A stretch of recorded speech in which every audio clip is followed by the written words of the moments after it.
going to move into the new century and solve all the problems of the world. Congratulations. Keep at it. How are we going to do it? The mature people here and those 10-year-old characters you're talking about, how are we going to do it when one of the candidates of this election, the guy with the bad hairdo, is saying he hates foreigners and he wants us all out of those funny places? Well,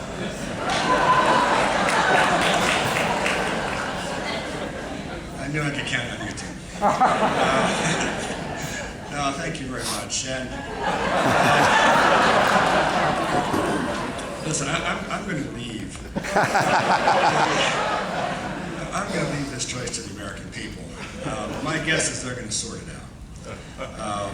But what we're talking about here, and actually this gets us to a bigger issue I was talking about, which is that for nearly 60% of the Foreign Service, this is going to be their first transition. And it's going to be their first encounter with professionalism. It's going to be their first encounter with realizing that they represent the United States of America, and that this is the Department of State. And in that regard, we have a responsibility to do what we can with what is given us. You know, it's striking as I travel around the world. I always try to find time to meet with our first and second tour officers in the embassies, and these are remarkable men and women. These are people who are committed. These are people who could have done any number of things, but have chosen public service and have chosen to work either in the civil service or the foreign service in the service of the United States. And there's a couple things that struck me in my conversations with them. First, especially if you're in the Middle East, they talk a lot about security. But when they talk about security, they never talk about their own safety. They talk about the ability to do the job. They talk about the ability to get out, to meet people, and to engage with them. But they also talk about the political environment here in Washington. And what really worries them and has really disturbed them is Benghazi, and the extent to which the chief of mission decision, which was entirely defensible, but tragic in its consequences, has been politicized and questioned. For those of you who have made these decisions, whether as chief of mission or deputy chief of mission or principal officer, who have gone places that have been dicey, you understand exactly what Chris Stevens was thinking, and you understand why he did it. But they struggle to understand how this has happened in our democratic society structure, constitutional structure. And so I'm going to throw this back on all of you, because what I have found is that as we work with our younger officers, we need to explain things to them. We need to talk with them. And we need to share experiences. And all of you have gone through any number of transitions. And although the transitions might not be as dramatic as those that could be imagined at this point, there have been some pretty dramatic transitions. And so I would just, this is really something that you all should think about today. How do we talk to young officers about what professionalism is? How do we talk to them about managing transitions? And how do we remind them that the future of the Republic lies on their shoulders, and this is not something you get to walk away from?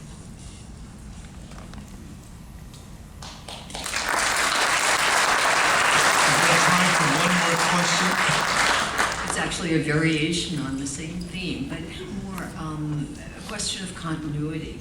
I think all of us have faced in our careers a change in American policy and how it's not always easy to present to foreign audiences. How do you think this will affect senior officers? Because there could be a rather dramatic break in continuity. Yeah, the good news is that according to Arnie, there's only a few of us.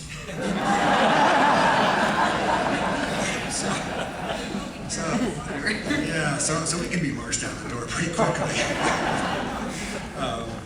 But that's a great question, and unfortunately I don't have a very good answer for it. Again, you know, all of us are going to have to make our own decisions, but we have institutional responsibilities, whether it's to the Foreign Service, to the Civil Service, to the Department of State, to the larger kind of foreign affairs community. And you know, my own view is you got to stay until you can't stay any longer. And that's because you're told to go or whether you decide you need to go. Those are two different circumstances. But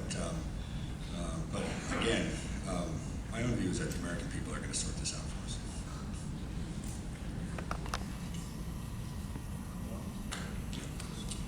And I have the honor of asking you the last question, Ambassador Shen. I would like to ask you to think globally in the first century of the Common Era, when Emperor Hadrian succeeded Emperor Trajan and changed the policy of the then predominant empire on the face of the earth to making a series of alliances on the margins of the sphere of control of the Roman Empire and reversing a policy of military conquest. But I think Hadrian should also get credit for economic development and reform to the civil administration of the empire. And I'm wondering if you have thoughts that extend beyond necessary reforms of the State Department of the United States, but extend to other branches of the United States government and our system. I do. And first of all, I love the reference to Hadrian and Trajan and the change that took place within the Roman Empire as it tried to understand how it dealt with the outer reaches of the empire and protect itself, not through constant conquest and warfare, but trying to draw people in and build some commonality of economic interests and stability and peace. I would argue that, and in fact, I think Secretary Kerry is going to talk about this later today. This is really what we're about right now, and that's what this administration has been about, which is trying to find ways to understand our military engagement in the world differently than in 2001. Trying to understand our, instead of looking backwards towards 9/11, looking forward into the 20th century, take the lessons that we've learned in order to secure ourselves, but understand that we are now in a significantly changed world, especially with the rise of two giant societies in China and India, and great economies that are going to dramatically affect the world we live in. But also to understand the strategic challenges that have emerged in the last decade, especially in regard to the threat that instability in the Middle East and North Africa presents to Europe and to the European Union and ultimately to NATO, two of the great 20th century accomplishments of the United States. And then look at more broadly about how our outreach to South Korea, to Japan, to Australia, and India is designed to kind of build a connectivity between democracies and free markets in an Asia where between a newly aggressive China and an unstable and aggressive North Korea presents some really significant challenges for us. But I think that what the Secretary is going to say clearly is that in order to manage this world and to ensure that our interests are met in some fashion, we're going to have to focus on building partnerships and alliances. And we can use kind of core partnerships like NATO and ASEAN and a variety of others as bases, but ultimately we're going to have to rethink what a partnership is and what an alliance is. And it's going to have more of a coalition quality to it.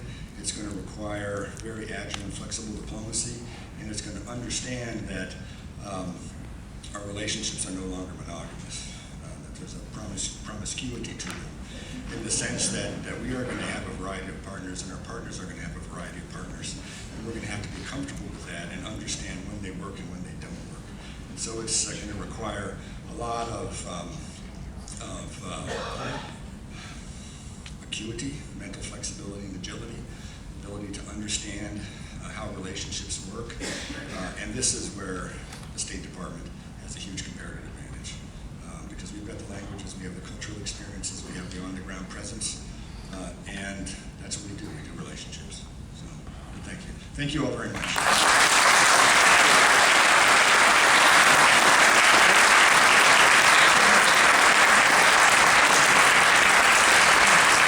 Thank you, Tom.